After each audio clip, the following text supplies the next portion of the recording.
सभी को जाना है कचहरिया हो संवरिया ओढ़ी के ललकी चदरिया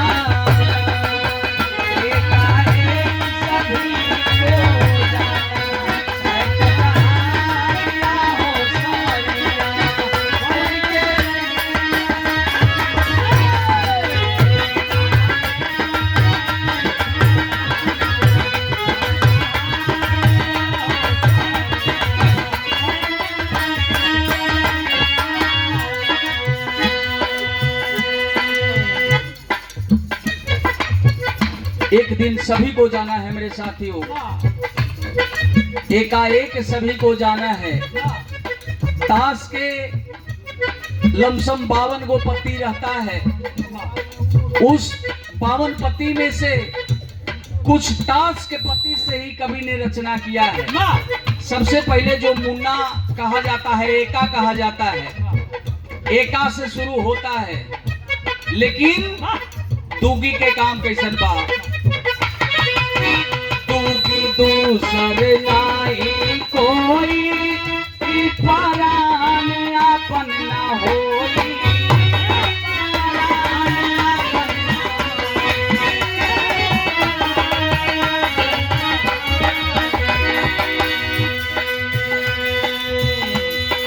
दूगी दूसर नहीं कोई परान अपन न होई।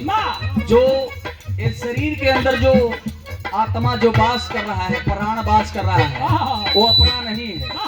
जब तक पिंजड़ा के अंदर सुगा है, जब तक अपना है, और ये सुगा पिंजड़ा के छोड़ करके कब उड़ जाएगा कोनो ठिकाना ना हो।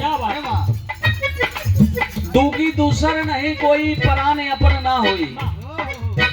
तीगी 3 दिना के लागली बाबा जारिया हो संवरिया ओढ़ी के ललकी चदरिया।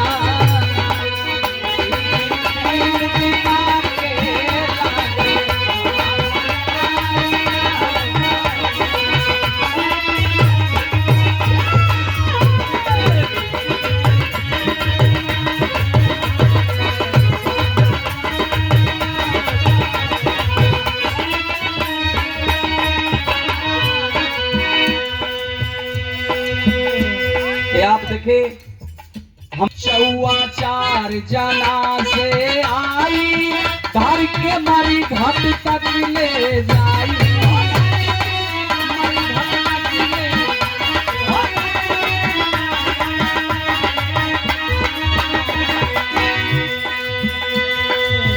पंजा 5 जना मिलती है अग्नि दानवा हो सारिया और के ललकी चदरिया।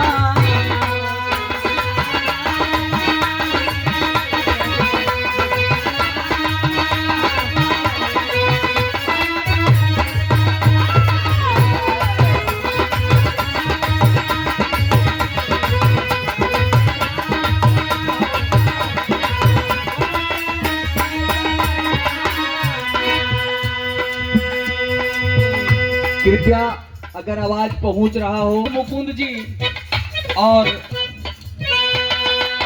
छता छठी राती आई विधना लिखा मिटा न जाई।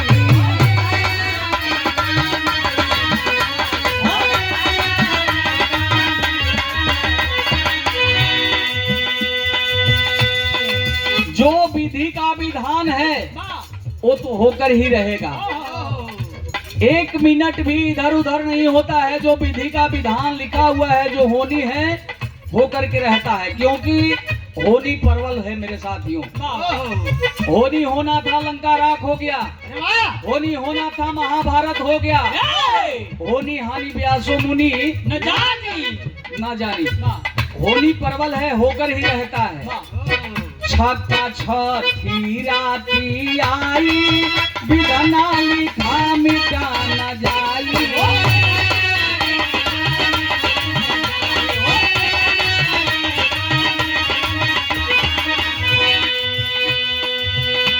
किस्सा 7 दिना के पूछे लाखवारिया हो संवरिया और के ललकी चदरिया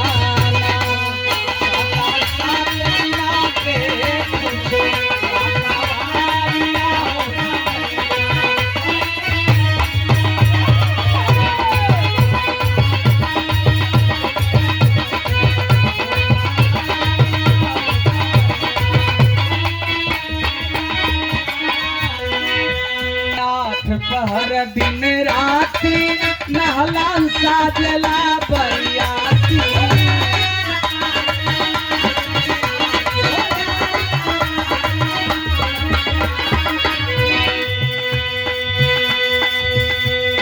तहला दसो दिशा के खुला दुआरिया हो सवरिया ओढ़ के ललकी चदरिया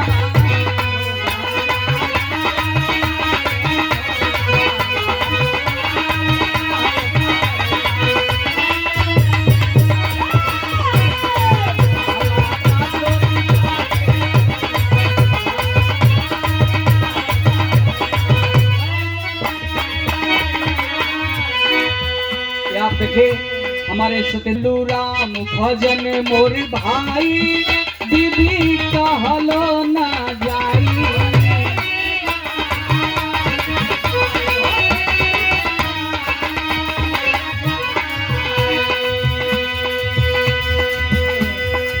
यहाँ पे अगर हमारे राम भजन मोर भाई दीदी कहलो ना जाई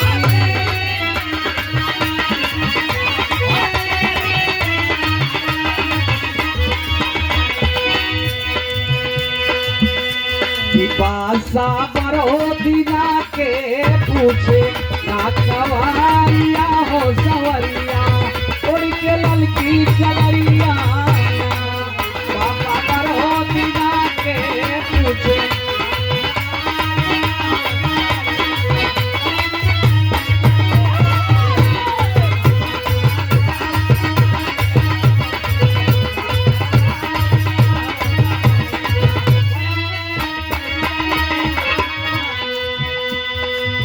और एक और ऐसे इंसान हैं जो कि राम भजन मोर भाई बीबी कहलो ना जाई